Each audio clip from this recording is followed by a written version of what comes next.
I started talking about where all this came from. Good morning. Hello. Okay, yeah, grab some chairs up here. Yeah.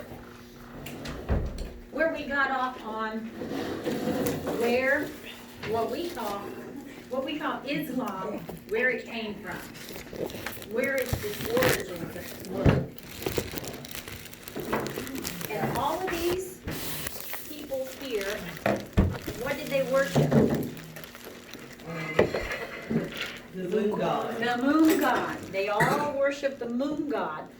And even the Edomites who were married into the Ishmaelites, all of these were all the eastern nations, tribes and tongues, and they all worship the moon god. And the moon god was made up of, out in the Mesopotamian era, it was made of the black onyx stone that they raised up and they worshipped it.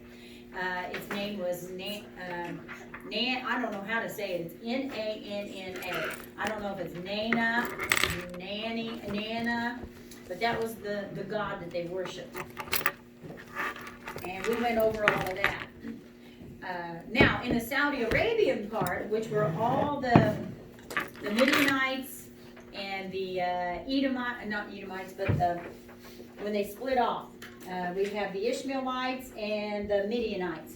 They're the ones that controlled the whole area of Saudi Arabia all the way up to the Red Sea. Now, when they got there, they didn't have the onyx stone, so who remembers what they found? The meteorite. The meteorites, and there was, it's known between 8 to 12 stones that they piled up, and they began to worship it.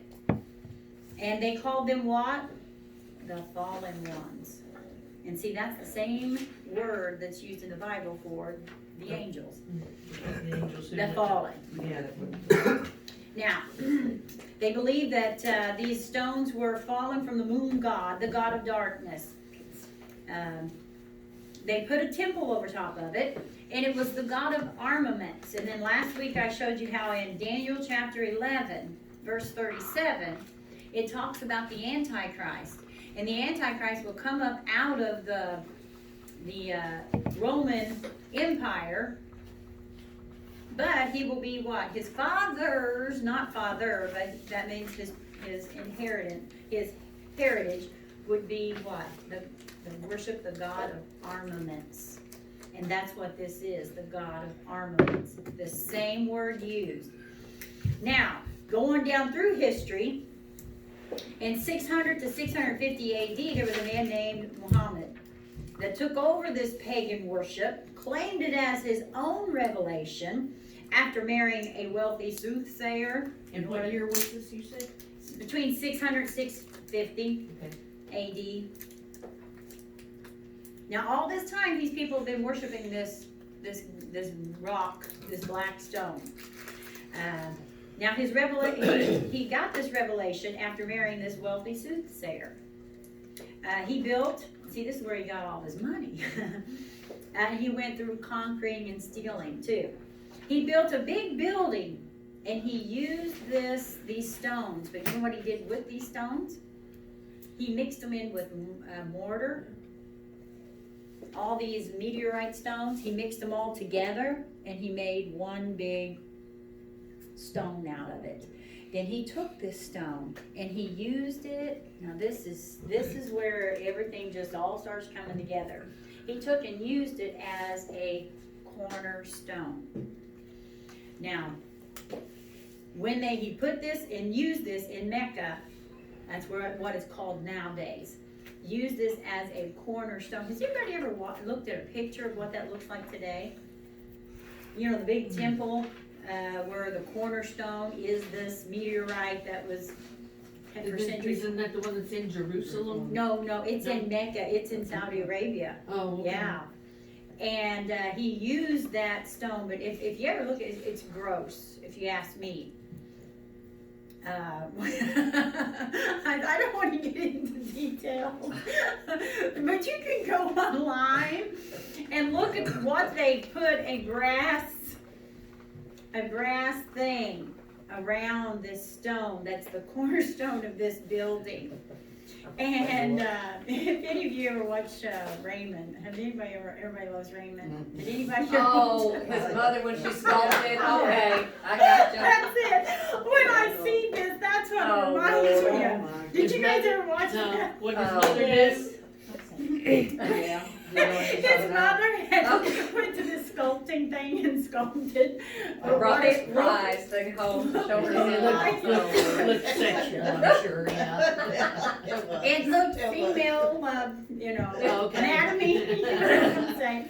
But when you see this, you can go online and look at it, and it's made of brass.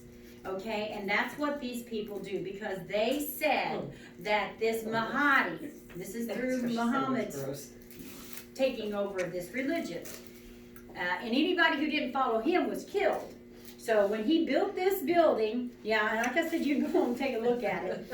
No thanks. And that's the kind of thing, because what you're saying is, what he's saying is that out of this stone, the Mahdi, it says, will be birthed. Oh. So now you've got the picture, Uh-huh. okay? That's the resemblance of what it made. And the Mahdi is who they're waiting on. He's going to be the one in a time of chaos all over the world, that he will rise up and be their Is that? savior, more or less. And then Muhammad's religion will be over the world. It's a brass. Did you get a picture of it? I got a picture of it too. Yeah, that's it. And now out of that That looks stone, better than the sculpture that she did. yes. Out of that, but if you get a real good picture, you can see it. But anyway, and they have to go by, and that's what the Hajj is. Is that what they call it, the Hajj, where they all go? Has anybody ever seen pictures of it on the internet? Where they all gather there. Oh, yeah. it's a mess. They go there and they all gather and they make their pilgrimage, once a year or whatever, and they go around this. But as they go around, when they finally make their way up to it, now men only, that is, the women have to stay in the outer part. They go by and they have to touch it. And if they touch it, it brings them good luck, life, and all that other stuff. So that's why they have to do that. I saw a spy movie once where there was a plot to kill off a bunch of Muslims by bombing them at the Hajj. Being one, I'm on record, so I won't say it. But anyway, so that getting back past all that, now stop and think about what his purpose was when he was doing that. And also he used it as a cornerstone. What is the cornerstone of a building? The beginning, And it's where Foundation. all things are build upon it. off of it. Jesus is the what? Cornerstone. The cornerstone of, Christianity. and that's right, of the new belief here. So what is he mocking already? There know Satan always mocks whatever God does. That's just his He's MO. mocking Christ. Satan can't create because he's a created being. So he has to imitate. Now, he built this building using this rock as a cornerstone, encased it in multiple stones and mortar to make one stone. Now, this stone in Saudi Arabia, right before he took over it, was in Mecca and worshipped as Nana, N-A-N-N-A. And today there's a strange cubical building using this stone as its cornerstone, written that Muhammad said that, now this is what's another thing, this is written in his words, that this is the gateway, the stairway to heaven upon this stone. And the Mahdi will be birthed out of this. And anyone that touches it is forgiven of their sin and disobedience against Allah. Now, it's important, this area here in Mecca was a busy trade route. As people traveled through it, back before Muhammad ever existed, they would come through, circle around, and the people of Mecca would make them bow down before their God before they got to go on through their city to the trade route, finish out the route. We see that same custom was kept by Muhammad when he took over.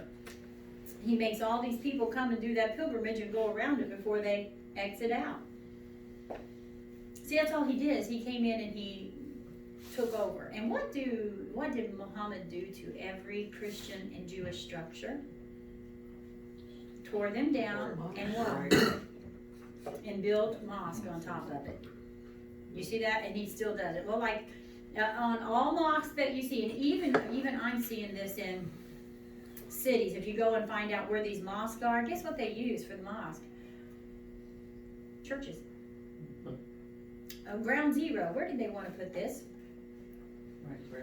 There was another church there at that point where they had it, and they wanted to put it right there. I think they actually did get it. You don't hear too much. They talk about it, then you don't hear about it no more. Now, they were worshiping stones. Now these stones that had fallen ones, set up as an image to be worshipped, then turned around and said that this is where God is, his God, Allah, not the God. And this is the gateway, the stairway to where he has given me all this revelation. Now let's turn to Genesis 28. I'm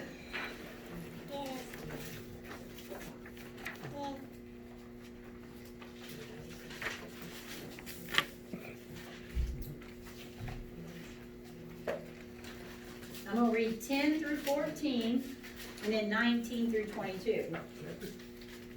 So Genesis 28. I'm trying to hurry and get rid of this cough drop. Trying to spit it out, trying to read it. And Jacob went from Beersheba and went toward Haran. And he lighted upon, remember this is where Jacob was fleeing. Why was he fleeing? Because he had just tricked his brother Ishmael. So he's on his way. His mom said, you go and you take off and you go as fast as you can to my brother's house. Now on his journey, he lighted upon, this is verse 11, Genesis 28. He lighted upon a certain place and tarried there all night because the sun was set. He took of the stones of that place and put them for his pillows and lay down in that place to sleep, and he dreamed. And behold, a ladder set up on the earth, and the top of it reached to heaven. And behold, the angels of God ascending and descending on it. And behold, the Lord stood above it and said, I am the Lord God of Abraham thy father, and the God of Isaac. The land whereon thou liest, to thee will I give it, to thee and to thy seed. And thy seed shall, I'll stop right there, 14. And thy seed shall be as the dust of earth, and thou shalt spread abroad to the west, and to the east, and to the north, and to the south. And in thee, and in thy seed, shall all the families of the earth be blessed. Now skip down to 19. And he called the name of that place Bethel. But the name of the city was called Luz at first. And Jacob vowed a vow and said, if God will be with me and will keep me in this way that I go, and will give me bread to eat and raiment to put on, so that I come again to my father's house in peace, then shall the Lord be my God. And this stone, which I have set for a pillar, shall be what? God's house. Do you see the same resemblance on what Muhammad did in 600 something AD? A couple thousand years later, do you see what he's doing? He's duplicating it. He's duplicating this. And instead of calling it the house of Allah, it's called the house of God, the God of Israel, period. And not in that same land. This is a different one. But he's doing the same thing. Now, the stones, he set this stone up. He said this was the more or less where he saw the stairway to heaven. And God spoke to him there, giving him the revelation. So you see, it's all the same duplicated thing as what Muhammad did. Exactly. Now, let's go to Genesis 35.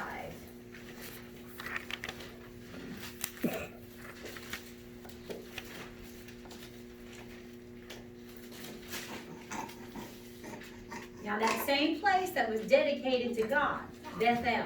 Bethel means the house of El is God, the house of God. And God said unto Jacob, Arise and go to Bethel, and dwell there, and make there an altar unto God, that appeared unto thee when thou fleddest from the face of Esau thy brother. Now see, I said the wrong thing again. Ishmael. It was Esau that he fled away from his brother. I said Ishmael was his brother. Strike that from the record. Like Moses having his boat. I do that often. Let's see. Now where did I just stop at? Jacob said unto his household and to all that were with him, put away the what? Strange gods, idols. So they were carrying idols with them that are among you, and be clean. Change your garments, and let us arise and go up to Bethel, and I will make there an altar unto God, who answered me in the day of my distress, and was with me in the way which I went. And they gave unto Jacob all the idols, strange gods, which were in their hands, and all their earrings. Now wait a minute. Why did they have to give up the earrings that were in their ears? Well, they were gold, but it wasn't that he needed that gold. He said just to give him all their idols. So their earrings were symbols of idols. You see what I'm saying? You know, like, if you go on, way on into history, when the Amalekite Haman, during the Persian rule, when Hadassah, Esther was, and the whole Jews were being persecuted, the reason Mordecai would not bow down to Haman was because Haman wore articles of the idol on him. He wore all these, and earrings and crowns and gold jewelry like Mr. T. I mean, he was loaded down with this stuff. But it wasn't the gold that it was the idol worship, it was the idol that it represented. You see what I'm saying? It was the idol. So Mordecai would not bow to him because of the idols he wore. And they were Baalim, little Baals. It's like there's some churches that they don't really like it when you walk in with earrings or any kind of jewelry, even a cross on, because of that part of the Bible that says anything like that is almost like an idol worship, because you're clothing yourself with something that pertains, whether it be Christian or anything else. Or it's like, I have a necklace that was handmade for me, but it's a dragon. I have 2 of them, matter of fact. And, you know, I was told once by a family member that I would not be allowed to wear that into the church because it was a sign that I worship dragons. Yeah. Well, now, And I mean, the dragons, so that's why I take a more special interest. That's what Brother John was talking about too, having certain things with dragons, because dragon is symbolically the emblem of Satan, period. That's what it's called. So that would be, but no different than people walking in with Buddha, Yeah.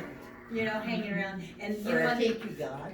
Yeah, all of that. But that's what he's talking about here, that they were idols. It wasn't the jewelry itself, it was the idol. That was on. Had all their earrings which were in their ears, and Jacob hid them under the oak which was by Shechem. We're going to see that word there too, again, Shechem. And how far was I going on this one? Let me see. To 15. And they journeyed in the terror of God. Now this is a good one too. Circle this one in your Bible. And they, the children of Israel, journeyed, and the terror of God was upon the cities that were round about them, and they did not pursue after the sons of Jacob. That is very important, because you're going to see later on that sometimes people would say, well, why did they go here? Why did they do this? Because there's the enemy's all about. They can do anything. But you know what? When God strikes fear, I don't know how God does that, but God strikes fear into the people that come against Israel. When we get into Ezekiel 38, that's exactly what happens. And that's a future war. And God's going to do that. So he struck fear into the cities that were round about them, and they did not pursue. They didn't go after and chase the sons of Jacob. So Jacob came to Luz, which is in the land of Canaan, that is Bethel, he and all the people that were with him. And he built there an altar and called the place El Bethel, because there God appeared unto him when he fled from the face of his brother. But Deborah, Rebecca's nurse, died, and she was buried beneath Bethel under an oak, and the name of it was called Alan Baku. And God appeared unto Jacob again, and when he came out of Pandanaram, and blessed him. Now, I'm gonna skip on down here too, start down here on number 14. Verse 14. And Jacob set up a what? Pillar. A pillar. And what kind of pillar would that be? Not your. Stone. Yes, it was a stone. In the place where he talked with him, even a pillar of stone, and he poured a drink offering thereon, and he poured oil thereon. That means he was sanctifying it. He was raising this stone up for a reason. And Jacob called the name of the place where he spoke to him, Bethel, which is the house of God. Now also we know he said that when one day we're going to build a house of God in this place. Now, let's see. God moved in a way to protect Adam and Eve in the garden. You notice how in the beginning, when he took Adam and Eve and he put them and set them in a garden, and it was a time of innocence. Was sin present? Yeah, because man is sinful. See? But there was absence of the knowledge of sin. You see what I'm saying? That's called the dispensation of innocence. Okay, we liken that to like a child. You know what I'm saying? They just don't know anything as far as what's good and what's evil. We have to sit there and tell them, right? You know, we have to tell. Now is the presence of sin already in a child? Yes. Tell me about it. Did you just eat that cookie? No. There's chocolate all over their face. You know, we are born sinners. We are born a liar. And manipulated?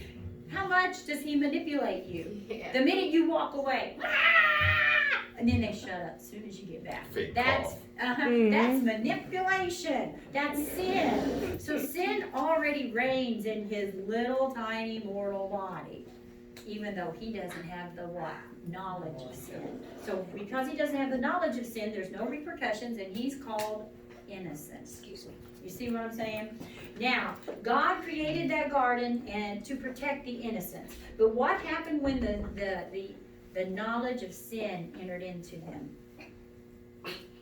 They had a choice.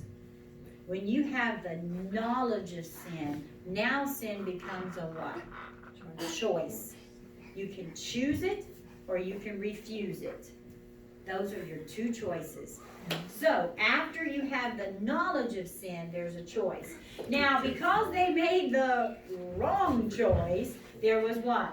Punishment. And punishment prevailed over all the earth until when? Noah was hidden away in an ark. Now, you know what? A lot of times we think of Noah being the mastermind behind all of that. Noah wasn't. Noah was just obeying God. He was just a servant, no more. He built that boat, didn't even know how to build a boat. It also wasn't really a boat. No. It was a coffin. If you go back and read the details of the ark, it is a big rectangular, because that's what it's called. Our English says ark, but the word from the Old English originally was coffer. The Lord made a coffer. And the coffer comes from what? A box, a rectangular place that's made to keep something safe. What is a coffin for? To keep the To body keep the safe. body safe. See, that's where we get that word coffin. And the boat was shaped just like a coffin. It had 1 6-inch hole or 8-inch hole at the top of this box. That's the only hole in the whole box. A lot of people will say, well, how did they breathe and how did they do this? You know, I said, I don't have any idea. I said, I'm just telling you what God says. And by Jewish traditions, there was a hole. And it didn't even stop there. God said to build a cubical box. The instructions are right there in Genesis. A box on top of this about 8-inch hole. Nothing could get in there and nothing could go out. Why do you think he turned that little dove? He had to stick that dove up through the top of it with his hand. That's all it was for, was a hand. That's about it. And it was 18 inches, this cube, cubicle box built on top of it, of that hole. And somebody would have to reach down into it and still not actually get into it. You see what I'm saying? It was amazing. It was a coffin. And it's also known in traditions that they talk about, oh, how much food did all these animals have to have for a year's time? And they go through all of these things. And I'm like, you know what? That's not for us to worry about. I said, but I will tell you that in traditions it teaches that they were hibernating. Every single one of them. Every animal was in hibernation outside of the animals that were domestic that they ate. The chickens had to multiply. You know, the sheep were there, they had meat, they multiplied. See what I'm saying? The clean animals, they called it. That's how they lived. But the animals all went into deep hibernation. I'm getting way off the track here. But anyway, going back to the provision God made, and when he wiped out all the evil on earth, he only kept how many people alive? 8 people. And 8 is a number of what? The new beginning. And I even like to know that if you want to know where the story of Noah is, it's in what? Genesis chapter 8. So even the 8 has been reintroduced to the chapters in the Bible. But when he did all this to protect that, and he got rid of all of it, then he turned around and threw once again Shem, the name that was Ham, Shem, and Japheth, through his line. Then we see all these people, and God keeps doing what? Splitting them apart, splitting them apart, splitting them apart, and getting this one line all the way through there. That's the amazing part. He always deals with a remnant. Now we come all the way down to another story that we're going to finish up with what me and Vicki were talking about a few weeks ago, because it's all the plan of salvation. Now, what did Jesus say was the way of salvation? Broad is the way of destruction, and narrow is the way. So only a what? Only a few will find it. Now what is that? That's separation. That's getting away from, I'm trying to hit my phone too, see what time it is. That's moving everything away and getting one little line coming down through here. That's how God works. Now, to reveal his plan of salvation and how he was going to do it, he once has to save the world one more time. But this time, he does it through Joseph and all of Joseph's sufferings. And I'm not going to be able to finish it all, but I'm going to get started on it. Genesis chapter 37.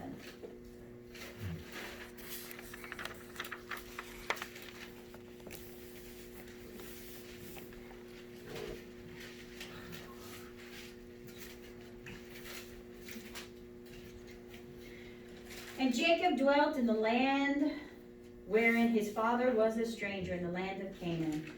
These are the generations of Jacob. Joseph, being how old? 17 years old, was feeding the flock with his brethren, and the lad was with the sons of Bilhah and the sons of Zilpah, his father's wives. And Joseph brought unto his father their evil report. What were his brothers doing? They were known for selling the father's sheep. They were supposed to be caring for their father's sheep, but they were out there making money on his sheep and lying. But see, Joseph was very intelligent. God gave him that ability. And he knew he was the one who had to go and count them, keep track. He was their accountant, Joseph was. Do you think his brothers liked when the IRS came in there to audit them all the time?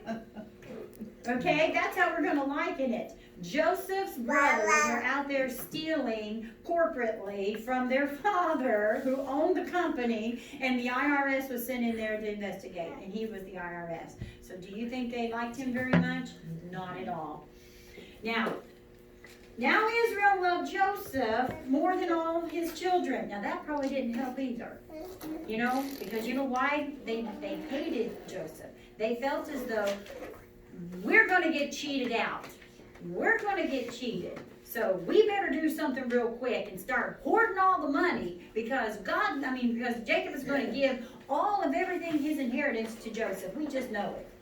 See, that's what their mentality was. So they were out stealing and cheating from their father to get every dime they can hoarded up because they feared that Jacob was going to turn everything over to Joseph. But instead, what does Jacob do to Joseph? Jacob, he was a son in his own old age and made him a coat, made Joseph a coat of many colors. Now notice how that word colors, that's an old English name too. But if you take that straight back to your concordance, you know what you're going to end up getting? It has one word for it. Stripes. Now wait a minute. Let's see. A coat of many stripes. Do you ever hear that told in the story? Stop thinking about it. These if you're going to make multiple colors on a long garment, it's going to look like there's a lot of what? Stripes. There's stripes of different colors. That's how they made them. But now when Jacob made this coat for Joseph, it wasn't just any amount of stripes. He made it prophetically. It was 39 stripes, according to Jewish traditions. Even they don't recognize it. But I find that in their own writings, and I'm like, yes, see? 39 stripes is what Joseph. Now stop and think about it. A father who has all these children, and all these children are going astray. They're out there wheeling, dealing, and stealing from the father. They're full of sin. That's the picture. He takes his chosen son, and he places upon his back 39 stripes, sends him to get a report of the other sons. He sent him unto his own, but his own received him not. And what did they do? They ended up offering him up to die. What is the connotation in the Roman punishment for 39 stripes? What does it mean? 39 stripes. If you're sentenced to 40 stripes, that's death. You beat them until they die. 39 means you beat them. That's why Jesus was sentenced to 40 stripes, save one. How many is that? 39. And how many times does the Bible say that he had 39 stripes? 39 whips of that lash, which means you beat them into the point of death, but saved their life. Now, how can this father love a son so much that he placed that burden upon his back, sent him out into his own received him not, but offered him up to die? Now, what picture do you see here? It's the picture of Christ. You see what I'm saying? The exact same picture. I'm going to stop there because there's so much more I want to go.